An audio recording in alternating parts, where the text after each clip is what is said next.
Neuroblastoma is a devastating cancer. It's highly aggressive and predominantly affects children, mostly under the age of 5. For these children, the fight for life can be extremely difficult. The treatments can sometimes be harsh, and for many families, it's a fight they didn't see coming.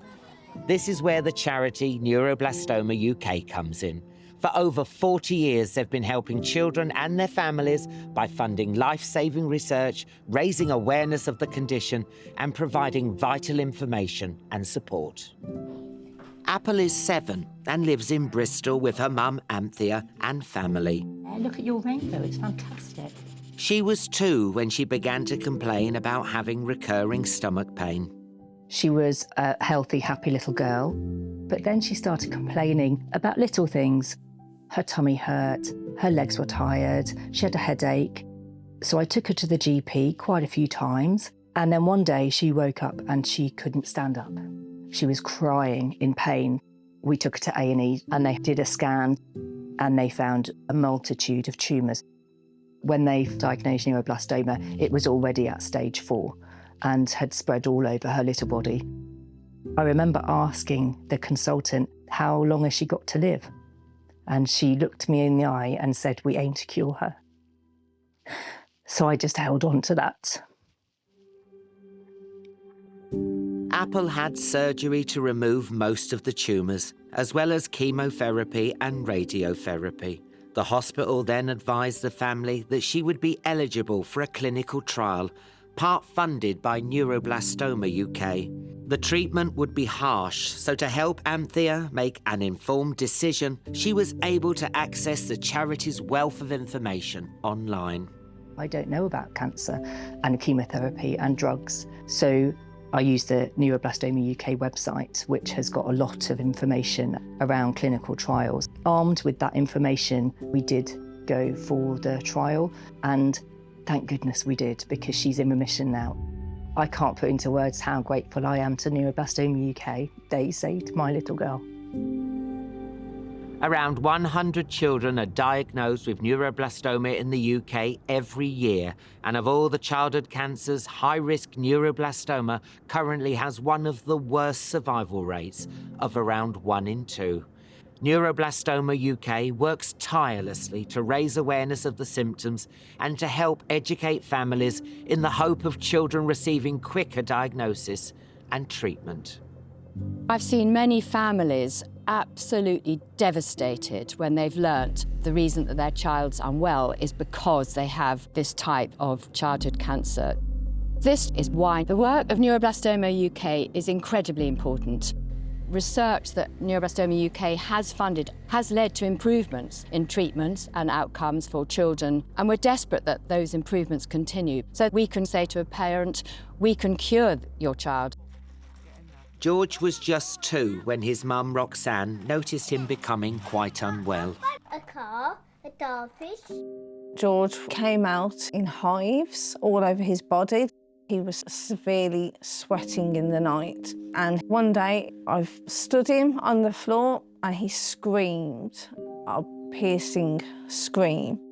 Roxanne decided to take George to hospital, but after receiving pain relief and being observed, the family were advised to take him home and monitor him for 2 weeks. He just declined more. He stopped eating, he stopped drinking. He couldn't tolerate any light.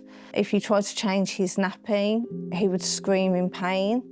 The family rushed George to A&E for further examination. He had tumours on his skull and above his left kidney, and he had 26 patches of cancer through his bone and bone marrow.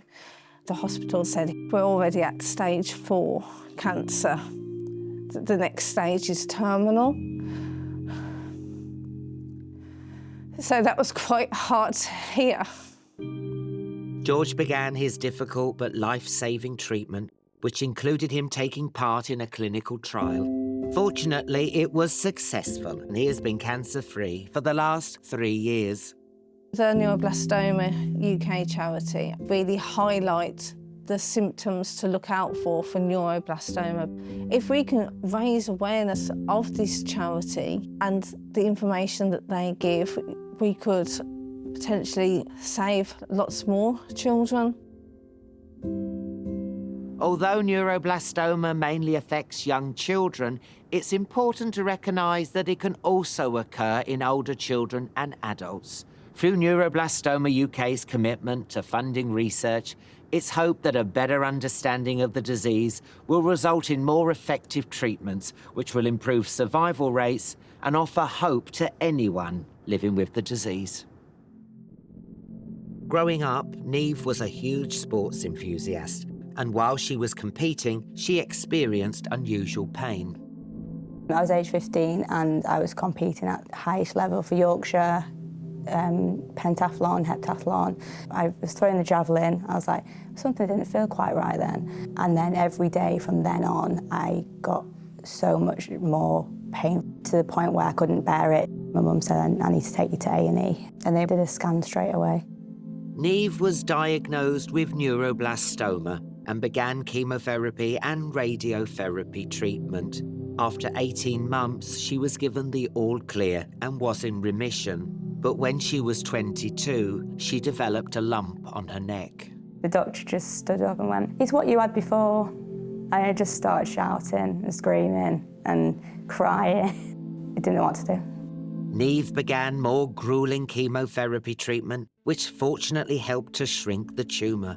She was told she was eligible for a clinical trial of a new drug that could potentially help keep her cancer under control. The preclinical research for which was funded by Neuroblastoma UK. So the option was chemotherapy in conjunction with a tablet. And then after 2 months, they re-scanned me and I had no active cells whatsoever.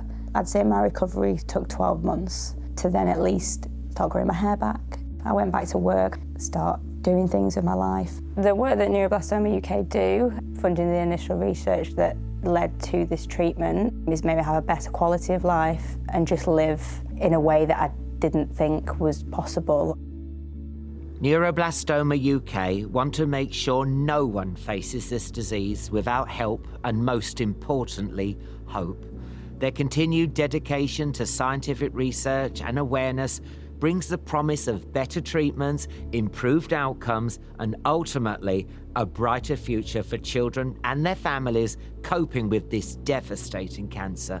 So if you can support them, please do give whatever you can.